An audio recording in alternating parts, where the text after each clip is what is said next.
to have you here. So today's video, I am back with another facts video, this time Olympic facts. I actually brought out my Paris Marathon shirt, but you can't see it, because I can see what you see on camera and you can't see it, just a green shirt. But there's like some writing and stuff, because the Olympics is held in Paris this year, of course. And yeah, it has started already when I'm filming this, so I think I'll post this one a bit earlier than some of the other I pre-filmed, just for, so it will make sense, I guess. And yeah, so there's no point in posting something like after the date.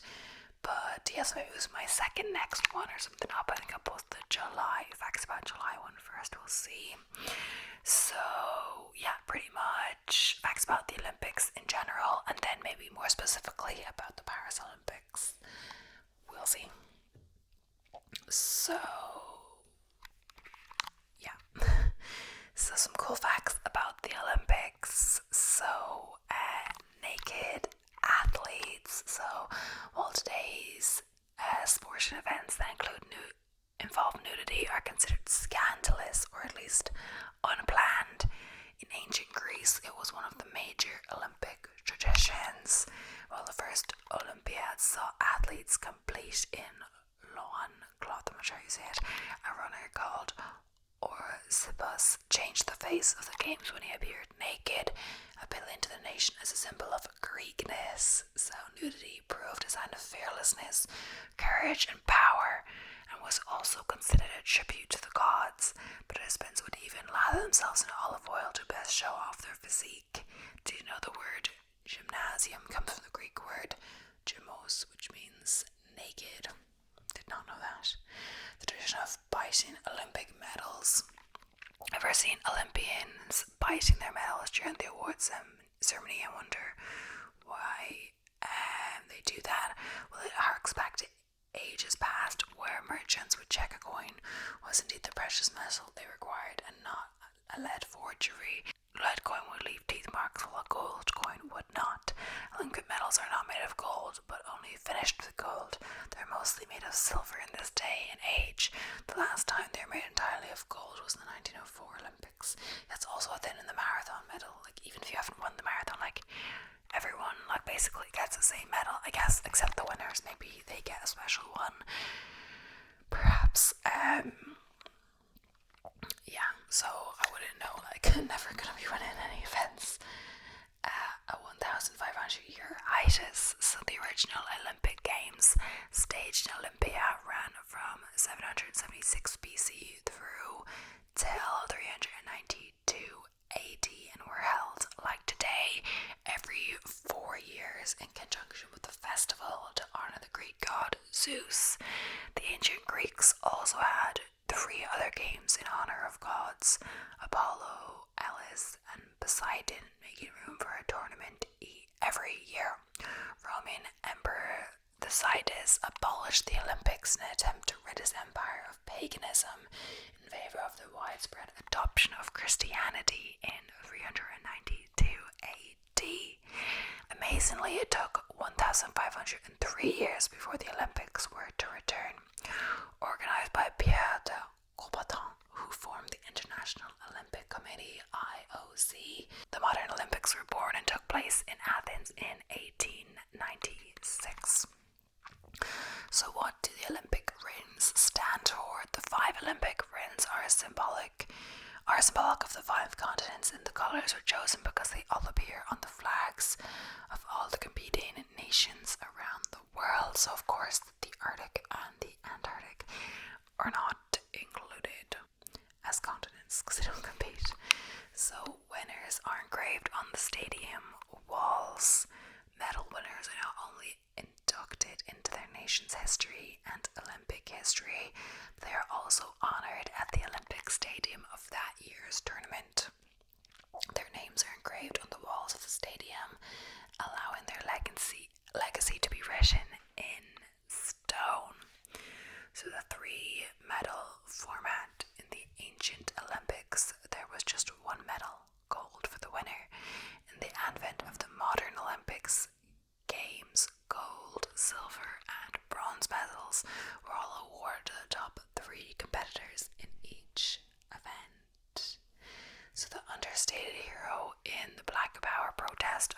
Mexico City, 1968. In one of the most dramatic moments in Olympic history, John Carlos and Tommy Smith made a monumental political statement, making a back power salute on the podium of the 1968 Olympic Games in Mexico. What is less known is that silver medalist that day was an Australian white man, Peter Norman. He stood by the Joe in solidarity while displaying a human rights badge. Norman was like the two American sprinters attacked by his own country's media for this display and barred from competing in future Olympics, but his role has since been recognized as he was awarded a posthumous after death, I'm not saying it right, Order of Merit in 2008. Both Carlos and Smith appeared as pall bearers at Norman's 2006 funeral. The Olympic flame is always lit, so it has been around the world on Concorde, winding white water, and even in space, and is virtually weatherproof. It can withstand extreme temperatures and roaring winds of up to 50 miles per hour, and somehow has not yet gone out during its lengthy relays around the world. If it should, a spare torch lit from the mother flame in Athens is never more than 30 seconds away. A symbol of friendship, while black Olympic icon Jesse Owens was busy embarrassing Nazi Germany, making history at the 1936 Olympic Games in Berlin. Two Japanese pole vaulters, Shushai Nishida and his friend I'm saying it wrong, their name, sorry, were set for a tiebreak to decide who took silver and who took bronze. The duo decided to decline the tiebreak scenario and famously cut the two medals in half. They then fused the bronze with the silver to make two new friendship medals. Okay. Children and amateurs to compete, so were also being put in place to make the Olympics the fairest and most level playing fields possible. That is not to say that athletes have not taken advantage of loopholes and such in the past. The Winter Olympic Games introduced Eddie the Eagle rule to stop amateurs from competing in the games. The IOC ensured that all competitors in the games must have finished in the top half of an international competition. Young people were allowed to compete in the Olympics until 1997, when the International Olympic Committee ensured only those above the age of 16 could compete. Dimitros Londras was the youngest ever Olympic athlete appearing in the 1896 Games. Age of the Olympics, 10 years old, 218 days. Youngest medalist and competitor.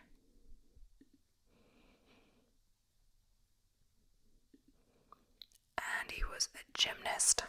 So, the first Paralympics Games took place in Rome in 1960, designed to allow war veterans a chance to compete and rehabilitate.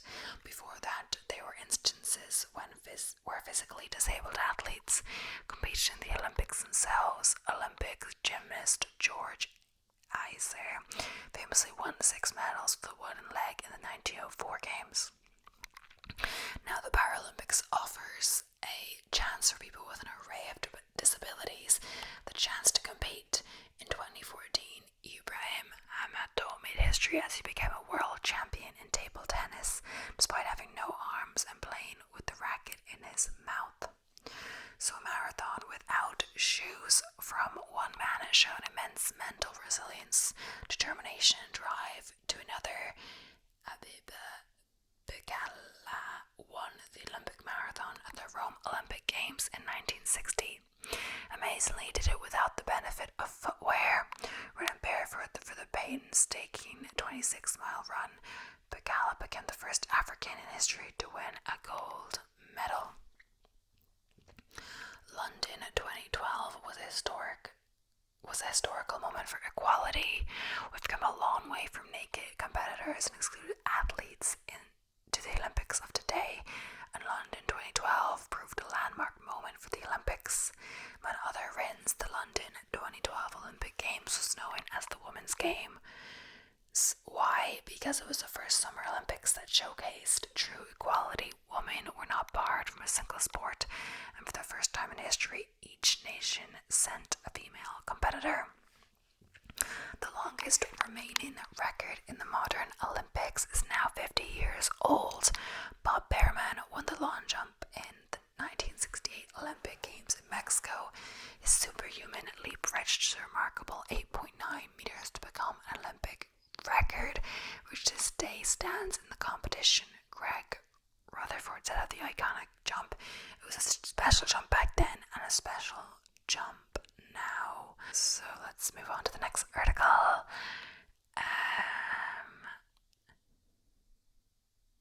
Back then, the games lasted 5 or 6 months when it first started. Women have been allowed to compete in the Olympics since 1900. From 1924 to 1992, the Winter and the Summer Olympics took place in the same year. Now they're on separate cycles and alternate every 2 years. So in 2026, in winter, we'll have the Winter Olympics. Only 4 athletes have won medals in both the Winter and the Summer Olympics. Only one of them, Krista Ludinger-Rothenberg, won medals in the same year. I guess that means they'd have to have like 2 different sports, at least they did, not just focus on one sport.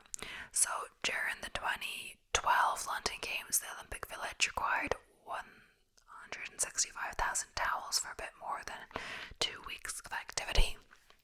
The official languages of the games are English and French, complemented by the official language of the host country.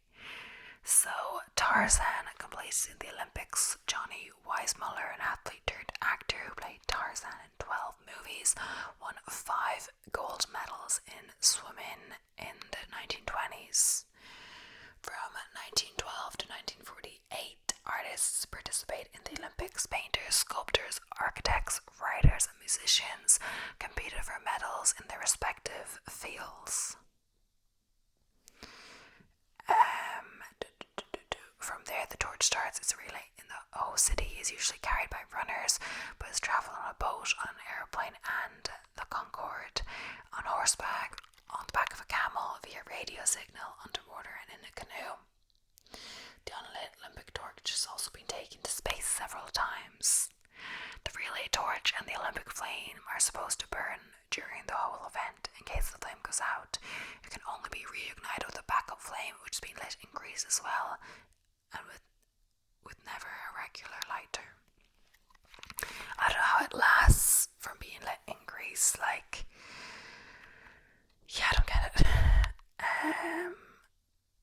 The following sports are sadly not part of the Olympics anymore: solo, synchronized swimming, tug of war, rope climbing, hot air ballooning, dueling, pistol, tandem bicycle, swimming, obstacle race, and a plunge for distance. Luckily, live pigeon shooting was a one-shot and only part of the 1900 Olympics in Paris. So the 6 colors, blue, yellow, black, green, red, and the white background were chosen because every nation's flags contain at least one of them. The Olympic Games have been hosted by 23 different countries. The first official Olympic mascot was Waldy the Dachshund at the 1972 Games in Munich. The 2016 Games in Rio will mark the first time the Olympics are held in South America, and, well, it's already past that. I don't know when this was written. During the 17 days of the 2016 Summer Olympics, 10,500 athletes from 205 countries represented 42 sports and participated in 306 competitions in Rio. It was saying will, but I just changed the tense. So now a few facts about Paris Olympics specifically, or Paris, the whole city of the 2024 Olympics. So, this one I've been to Paris earlier this year, obviously, with the marathon, and yeah, it was a great time. It was fun to see because I did used to live in France, but I've never properly been to Paris, except for a weekend with my dad, but yeah, this time we properly explored around. We were out for ages, each day, all day around the city, even though we weren't staying in the city itself. got the metro and I basically spent every day in the city centre, and not just city centre, like the different arrondissements. We went to Montmartre, we went to Le Marais, we went to fun. Anyway, so and of course I had to recover from the marathon. So yeah, France's famed capital, Paris, will be home to the 2024 Summer Olympic Games, held from the 26th of July to August 11th. It will then host the Paralympic Games from August 28th to September 8th. I don't actually know when they were hosted. Known for its iconic sites such as the Eiffel Tower and the Notre Dame Cathedral, the city has captured the hearts of countless riders, artists, and musicians over the years. But there's more to Paris than first meets the eye. Amid the city hosting the 2024 Olympics, here are 10 surprising facts about Paris. So, Paris has hosted Olympics twice before, so we mentioned one in the 1900 and in the 1924. So the Olympic Games were inaugurated in 1896, but Paris hosted in 1924 marked a major turn in the event's popularity. According to the official Olympics website, the number of participating national Olympic committees jumped from 29 to 44. This newfound popularity was confirmed by the presence of over 1,000 journalists. The park outside the Eiffel Tower has a bloody history known as the Champ de Mars. The park outside the Eiffel Tower is Paris's largest public green space, but the iconic tourist attraction was once used as drilling and marching grounds for the French military. In fact, that's how the park got its name, which translates in English to Field of Mars, the Roman god of war. The area also became a bloody site during the French Revolution, when a crowd clashed with the city's National Guard in 1791, leading to at least 13 deaths according to worldhistory.org. So many consider the River Seine to be the main character of the city. So I guess it's not more just about Olympics, more just Paris in general facts. So Paris was founded on the banks of the Seine in the 3rd century BCE. The river has played an important role in the history of the city ever since, becoming critical for trade, fishing, transportation in the region. Marie Segura, co-founder of the tour company My Private Paris, tells Time that even today the river plays a central role in city life. If you look at any movie or even just read a book about Paris, there's probably going to be a lot of things happening on the Seine or on the islands. She says it is the main character of Paris. So Paris is not the city's original name. The first name of the settlement along the Seine was actually Lutetia, which means midwater dwelling in Latin. It was inhabited by a Gallic tribe called the Paesi before being conquered by the Roman Empire in the 1st century. It wasn't until the early 4th century that it began being referred to as Paris, according to Encyclopedia Britannica. So the city is home to 6 million preserved skeletons. Underneath the city lies a tourist attraction referred to as the catacomb. The collection of human remains began at the end of the 18th century, when government officials became worried that local cemeteries were creating public health problems for the city. The government instead decided to transfer the human remains into tunnels underneath the city, piling the bones so that they filled up the space. Tourists can now visit the area, which is the final resting place of famous figures including French revolutionaries Maximilien Robespierre and Jean-Paul Marat. So yeah, I was going to maybe go on a tour of the catacombs, but my dad recommended going to like the sewer museum or something.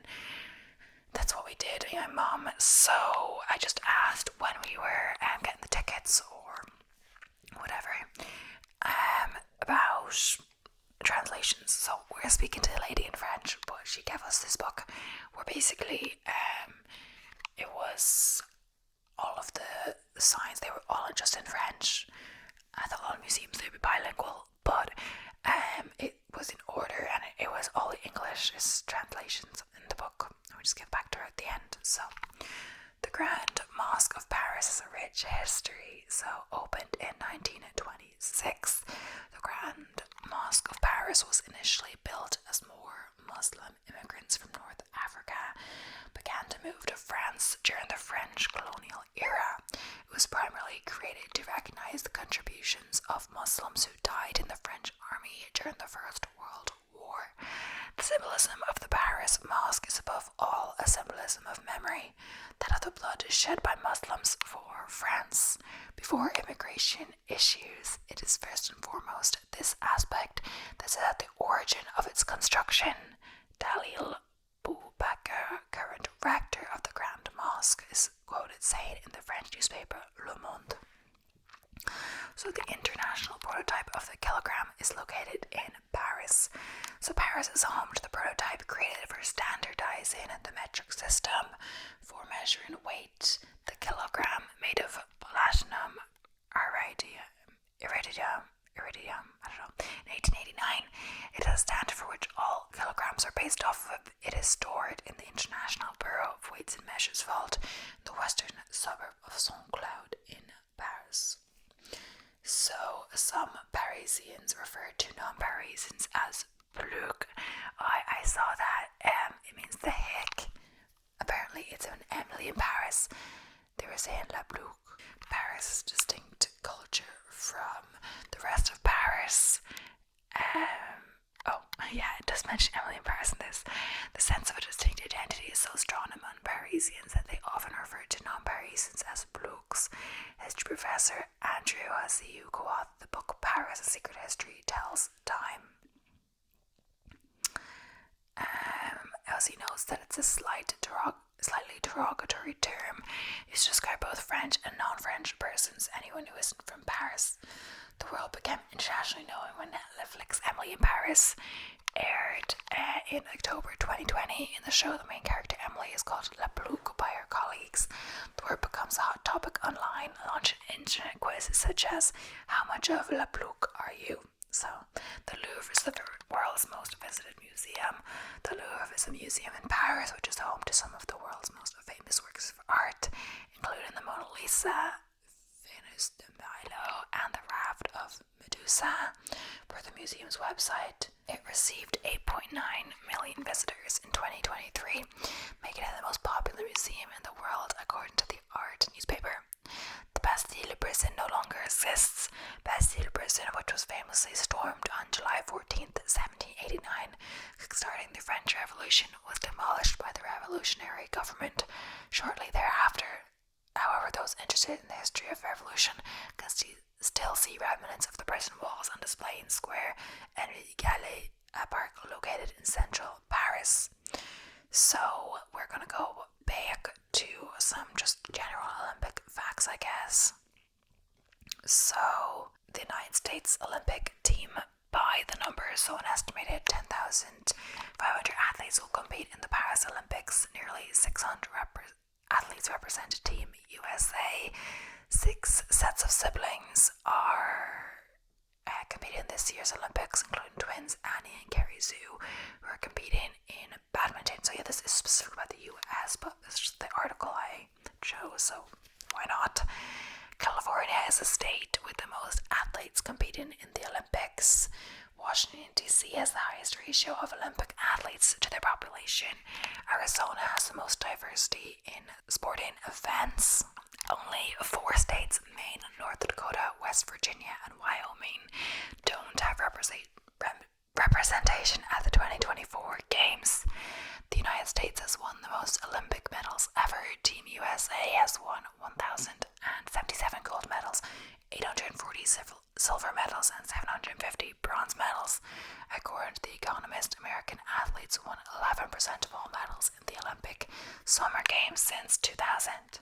The United States flag bearer are LeBron James and Coco Gauff. Can't make it to Paris, that's okay, home to the US Olympic and Paralympic Committee and its flagship US Olympic and Paralympic Training Center. Colorado Springs is Olympic City, USA. The United States has hosted the Olympics 8 times. So it says, oui, Paris.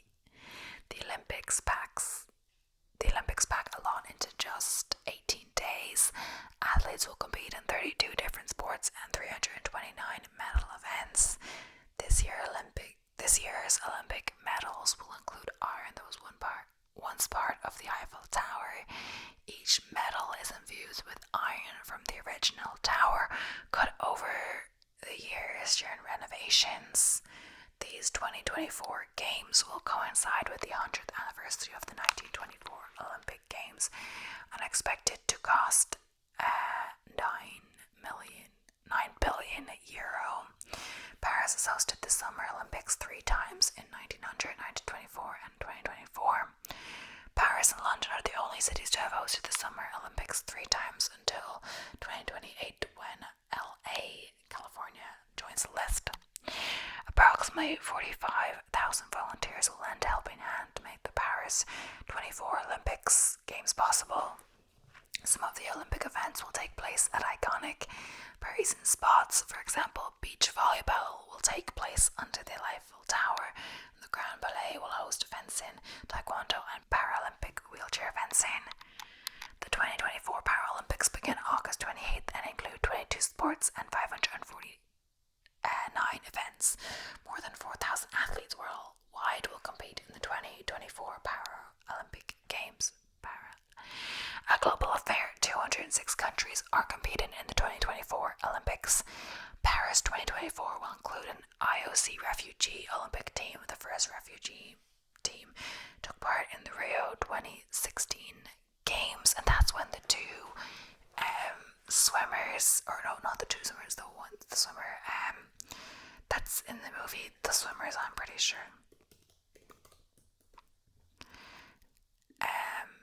Yeah, so it's about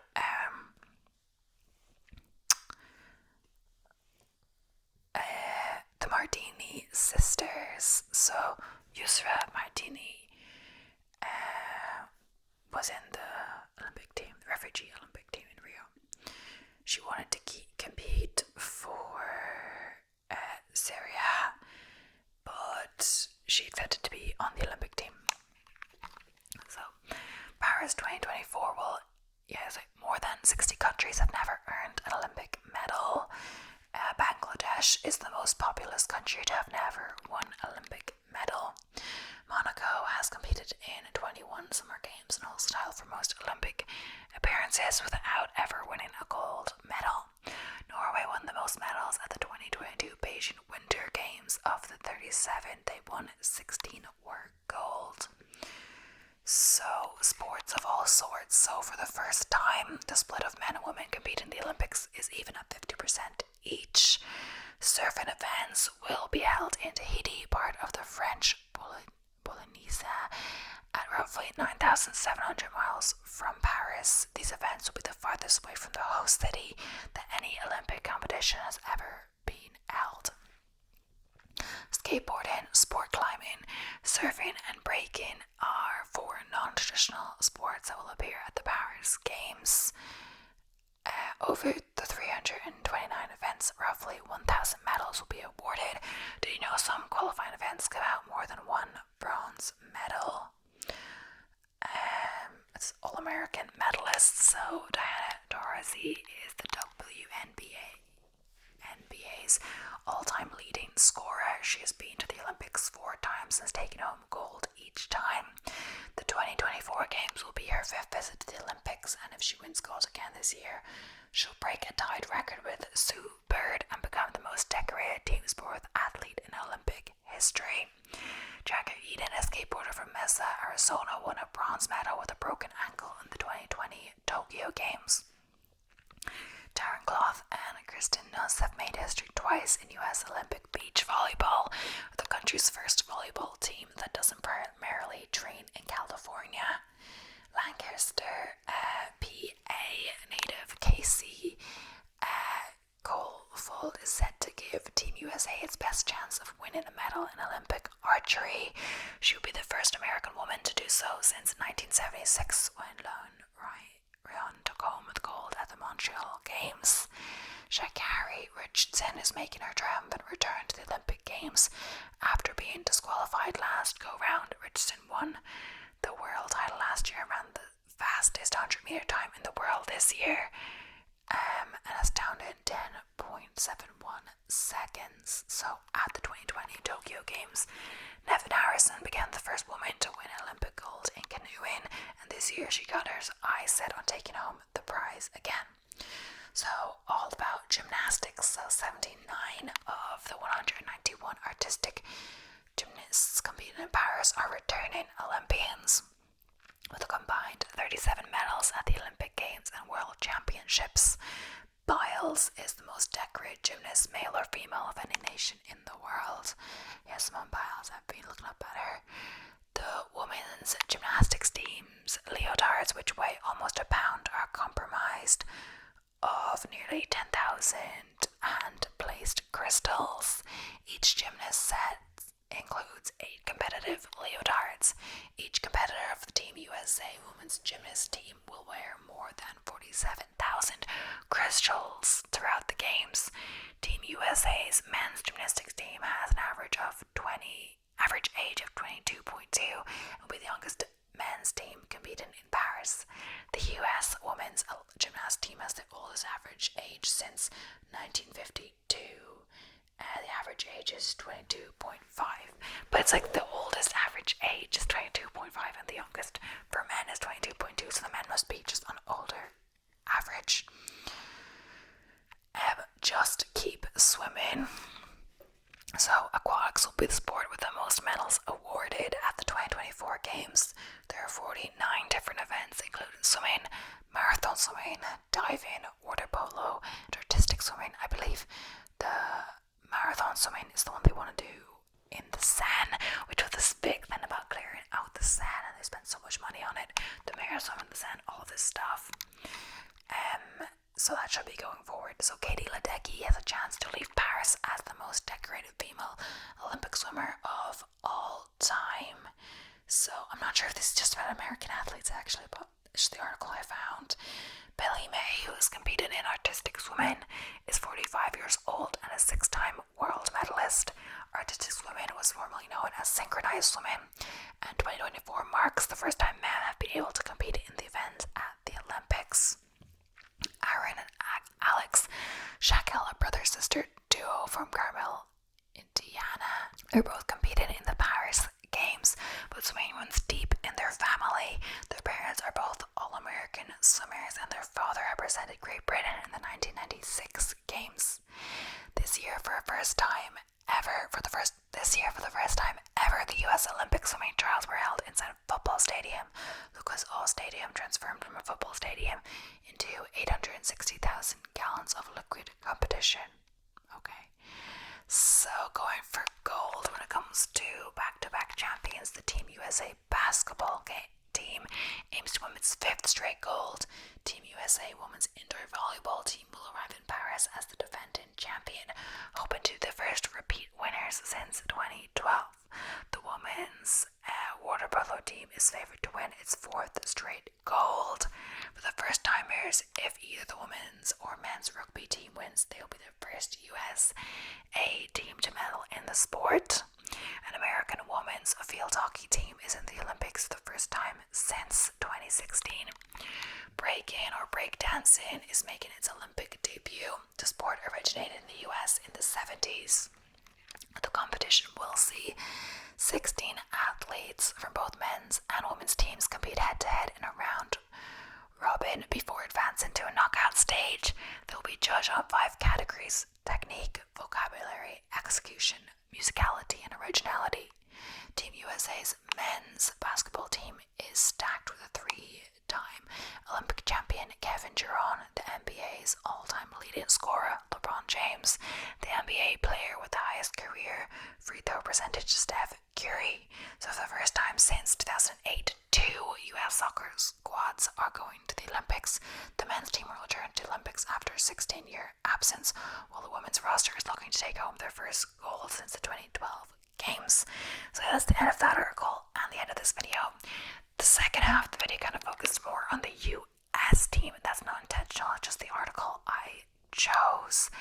And I didn't really know that when I chose it, so no prejudices, of course. But yeah, thank you so much for watching. I hope you enjoyed. And yeah, if you're watching the Olympics, I don't really watch the Olympics usually. much for watching. I hope you enjoyed. I'll be seeing you in the next one. Okay, so if you haven't subscribed already, please make sure to do so.